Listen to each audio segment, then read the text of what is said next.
حلمت إنه أنا عم بزرع شجرة زيتون بقلب المحل الجديد. أنا من الأشخاص يلي الأحلام طول ما أنا عايشة لازم أحاول إني أحقق أحلامي. ففقت الصبح أنا بدي أعمل شجرة زيتون بقلب المطعم. محمد شلون؟ قلت له بدي أدور على حدا يعمل لي شجرة زيتون بقلب المطعم يزرعها. قال لي إيه بنشتري شجرة وبنحطها. قلت له ما بدي إياها شجرة زيتون عادية.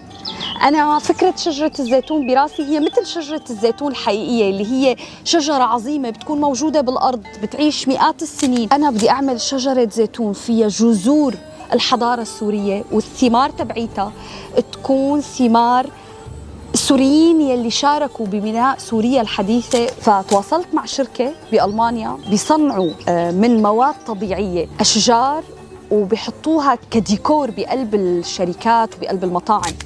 فلما تواصلت معهم فشافوا الفكرة هي تحدي إنه نحن أول حدا بيطلب منا شجرة زيتون وبيدمج بين فكرة الشجرة مع فكرة إلى بعد حضاري وإلى بعد بيعرف أي شخص داخل على هذا المكان عن بلده بشكل أكبر بالتاريخ وبالحاضر. وممكن بعض الأحيان الناس صارت تصير تفكر إنه أكيد في مستقبل لهي الحضارة. وعدونا يمكن شي 10 أسابيع بدها لحاول كل مرة أروح صور وين صرنا بشجرة الزيتون، لأنه إحنا عن جد عم نبني شجرة الزيتون هي بتاريخ بحضارة بجذور وبثمارة.